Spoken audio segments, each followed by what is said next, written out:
Hello and welcome to this tutorial that will show you how to download data from the WorldDataBank.org website. So the first thing we're going to do is to browse to that site. So please type in data.worldbank.org into your address bar of your browser. So if we go there, you'll be presented with the front page of the site. Now we want to make our way through to this data catalog page. So let's click on that. And this page will show you all the different type of information that you can get from the site. There's a lot of different information that we can download and browse through. And there's different ways of categorizing them.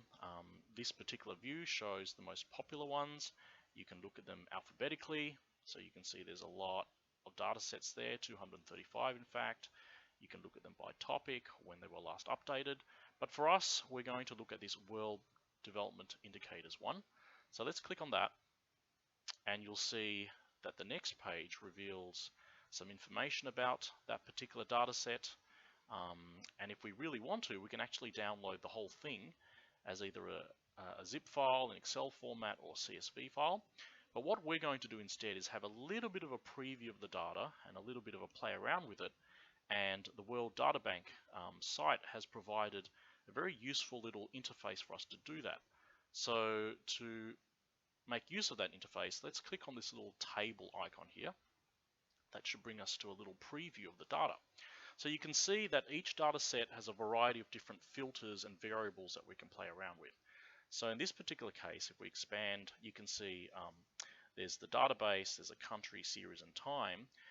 You can see if you select the database, the World Development Indicators dataset has already been selected from the previous page, so we can leave that one okay. We can leave that one alone. The next thing we can look at is country. So this is an opportunity for us to go through and select a whole bunch of different countries that you think would be interesting to compare and contrast and to analyze. So I'm just going to go through now and pick some countries that I think would be interesting.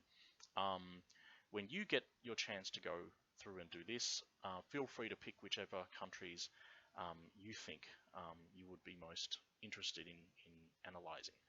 So I'm just going to go through fairly randomly at this stage. Australia, let's pick Bermuda, Brazil, just picking a handful, China, let's see what else can we do here, Finland, Guam, Iceland, Lithuania, Pakistan sounds pretty good, Poland.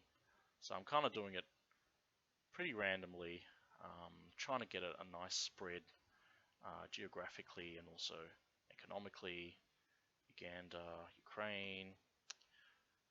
Alright, so that's United States there, United States, and maybe we'll chuck in Vietnam there as well. Okay, so you can see here the interface has been updated to show that we've selected 15 countries. So that's looking pretty good. Oh, and if you want to kind of, instead of going through and looking at all the countries alphabetically, which you can see was a very, very long list, you can use these filters where you can reduce that list by specifying, like for instance, the region, the income levels, lending, all these different dimensions by which you can reduce the set down. So for instance, if I wanted to only look at those countries that were in the South Asia region, I can click on that, and you can see only the countries that fulfill that criteria are listed. Okay, I'm just taking off that filter so everything is shown back again. Okay, so that's a country. So the next thing we're going to look at is the series. So the series basically are the specific information, the specific data that we're looking for pertaining to that country and in the World Development Indicators database. So to be consistent at this stage with that high dimensional spaces workbook, I'm going to find the three series that were used in that workbook, which was life expectancy, the GDP, and the fertility rate. So once again, you can browse through these alphabetically. There's a lot more of these than there were countries. You can also filter by different types of series here. So you can look at economic policy and debt, for instance. education levels, environment. You can see how they're kind of grouped, health, that type of thing, poverty. So because I have an idea of what I'm looking for, I'm just going to type in some keywords into this search box here. I'm just going to search for them directly. So life expectancy at birth, let's do that. Total, that looks pretty good. I'm going to select that one. GDP. There's a lot of GDP related ones here, as you can see. But let's grab GDP in current US dollars and fertility rate. Once again, there's a lot of series that are relevant to fertility rate. Let's pick the total fertility rate as measured by births per woman. So now we've selected these 3 series. That's looking pretty good. Let's go over to the time dimension now. And I'm just going to grab the last 5 years, for instance. And okay, so you can see at this stage, I've selected the 1 database, 15 countries, the 3 series, and 5 time periods. So the nice thing about this interface is once you've actually gone through and done all that, you can click on this Apply Changes button, and it will generate a little preview of the data for you, so you can see the types of information that you are getting. So for instance, I picked here GDP current US dollars. Now this is actually very, very big. These are very big numbers. So this is the total GDP in that country. And from this preview, it shows us that, yeah, maybe that's actually not the number we want. Because obviously GDP, if the country is more heavily populated, the GDP would be higher. So what I'm going to do now is I'm going to go back to the series and I'm going to modify. I'm going to take off the GDP series.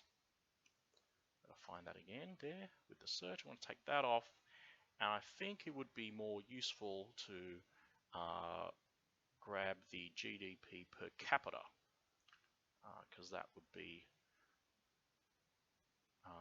normalized by the number of people in the country. So I'm going to pick that one instead. Apply changes, and you can see that the values are updated to reflect the changes that I made in the filter. So that's for Australia. You can go through and pick all the countries that we had selected before. You can see that. And what's pretty useful about this interface is that you can actually change the way that all the data is presented on the screen here. So instead of showing each preview for the country on a separate screen, I can say put it on a different row, and then hopefully we'll be able to see all the different countries on the same page. So you can see there,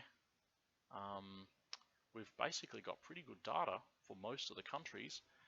Bermuda, for instance, doesn't have a lot of GDP data for 2014-2015, but most of the other countries are looking pretty good. Doesn't seem to be a lot of 2016 data. So what I'm going to do is going to go back to the time here, and I'm just going to take off 2016 for now. So we have a fairly consistent amount of data to compare across the countries and across each series. So that's looking pretty good at this stage. I think that has produced quite a bit of data that we can go through and analyze in our notebooks. So once I'm pretty happy with how that looks, to download the data into a form that we can manipulate in our Jupyter notebooks, I'm going to go to this download options drop-down box here. I'm going to click on that, and what we want to be able to download the files as, we want to grab the Excel file format. So select on that. The moment you click on that, you'll then be given an option to save the file. So I'm going to save the file here, and I'm going to make sure that the folder I want the file to be saved to is correct. In this case, yes, that's where we want it. I'm going to hit on save, and it's going to save into the folder. So that covers the steps around how to browse the data and download the data. In the next little section, I'm just going to show you how to preview that data in Excel and then move it into the right folder for us to manipulate. See you then.